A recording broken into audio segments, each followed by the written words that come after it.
Welcome তিথিস Holmes kitchen channels. তিথিস Holmes kitchen চ্যানেলসে আপনাদের স্বাগত জানিয়ে আজকে আমার নতুন ভিডিও স্টার্ট করছি। এখানে রয়েছে 500 লিটার দুধ। আপনারা যে কোনো ব্র্যান্ডের দুধ এখানে আপনারা ইউজ করতে পারেন। তার মধ্যে নিয়েছি হচ্ছে মধু, এখানে রয়েছে কাস্টার্ড পাউডার ভ্যানিলা ফ্লেভার, রয়েছে 50 গ্রামের কম একটু গোবিন্দভোগ চাল, রয়েছে স্বাদ পরিমাণ চিনি। আপনারা ব্যালেন্স করে দেবেন, মধু আর চিনিটা আমি অল্প ব্যালেন্স করে দেবো বলে দুটো নিয়েছি। আর রয়েছে হচ্ছে কাজু কিশমিশ, অল্প পরিমাণে কাজু কিশমিশ নেওয়া রয়েছে পাউডার মিল্ক আমুলের, আপনারা যে কোনো ব্র্যান্ডের ইউজ করতে পারেন। রয়েছে এলাচটাকে থেতো করা, রয়েছে এখানে দুটো তেজপাতা, আর রয়েছে এখানে কাস্টার্ড পাউডার। এটা কিন্তু একদম জরুরি, লাগবে। তো আমরা এই কাস্টার্ড পাউডার, পুরো ভ্যানিলা ফ্লেভার কাস্টার্ড পাউডার পায়েস কিভাবে বানাচ্ছি সেটা চলুন দেখে নেওয়া যাক। So let's start my video.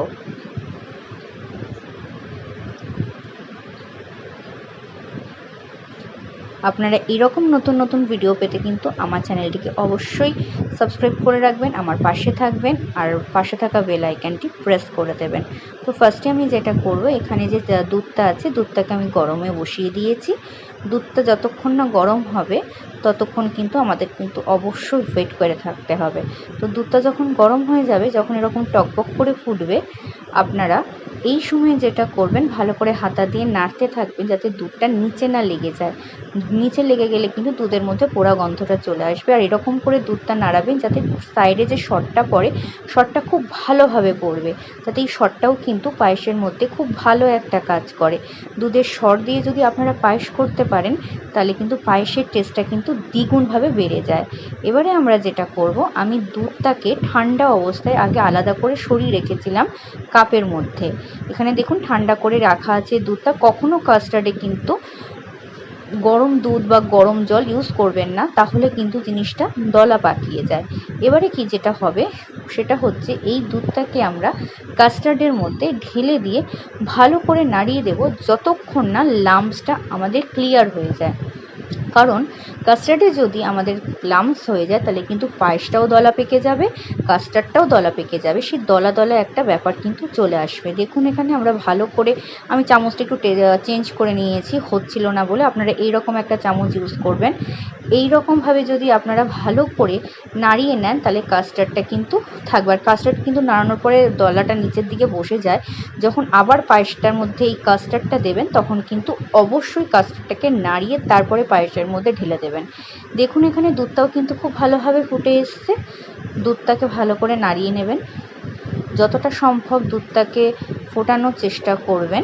দুধটা যখন ফুটে যাবে তখন আপনারা দিয়ে দেবেন এর মধ্যে এলাচ গুঁড়োটা। আপনারা যদি এলাচ গুঁড়ো দিতে চান এলাচ গুঁড়ো দিতে পারেন, কেউ যদি এলাচ থেতো করে দিতে চান তো এলাচ থেতো করে দিতে পারেন। আমি এলাচটা থেতো করে দিয়েছি, তাতে ফ্লেভারটা বেশি আমার মনে হয় পাওয়া যায়। আর দিলাম একটা তেজপাতা। আবার নাড়িয়ে নেব। নাড়ানোর পরে যেটা হবে সেটা হচ্ছে, এটার মধ্যে আমি দিয়ে দেব চালটা।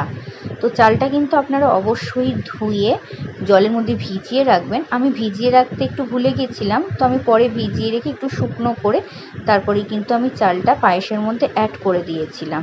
যে কেউ যদি ভুলেও যান চালটা ধুতে বা চালটা ভিজিয়ে রাখতে, তাতে কোনো প্রবলেম হবে না।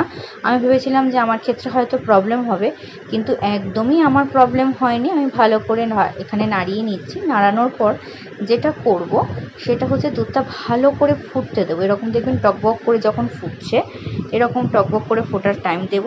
এবারে দিয়ে দেবো আমাদের মিল্ক পাউডার। এই মিল্ক পাউডারটা দিয়ে দেবেন।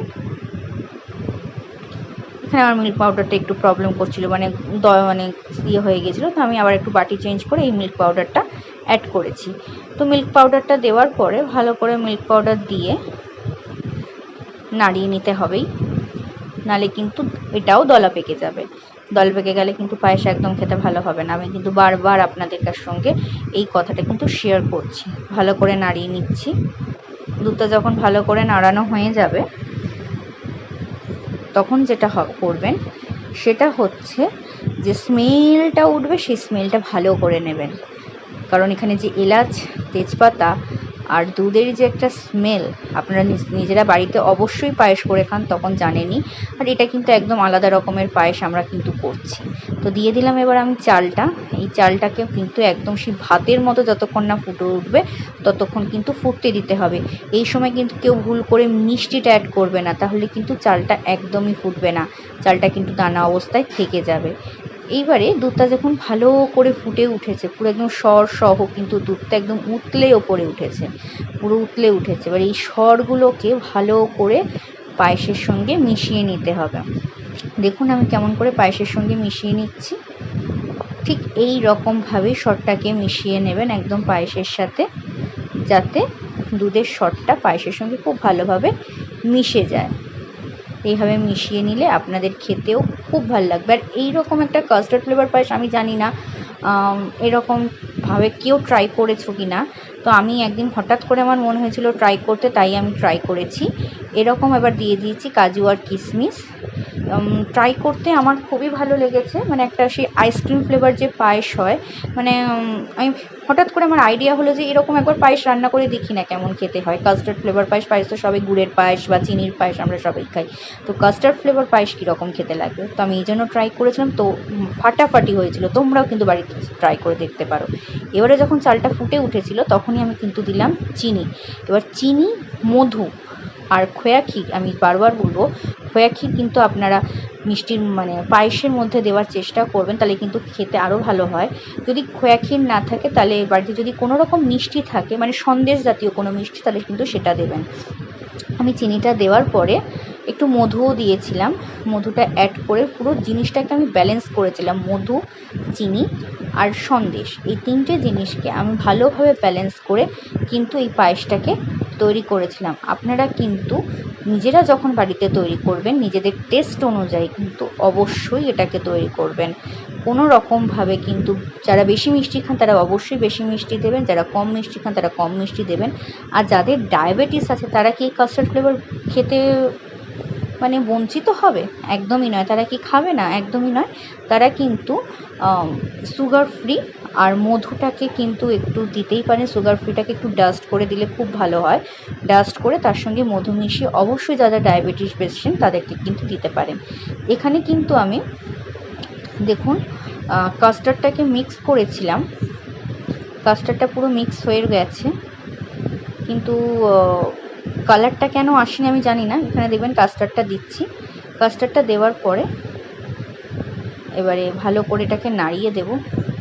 ফার্স্টে কিন্তু কালারটা এসেছিল না, এবারে দেখুন খুব ভালোভাবে কাস্টার্ডের কিন্তু কালারটা চলে আসে। যখন পুরো রেডি হয়ে যাবে তখন কিন্তু কাস্টার্ডের ফ্লেভারটা, স্মেলটা, কাস্টার্ডের কালারটা আরও ভালো দেখতে লাগবে, পুরো একটা ইয়েলোইশ টোন চলে আসবে। ভিডিওটা ভালো করে দেখুন। আর আপনাদের ভালোবাসা কিন্তু আমার এই চ্যানেলটিকে অনেক ভালো মানে বড় জায়গায় নিয়ে যাওয়ার একটা ইন্সপিরেশান আমি পাবো।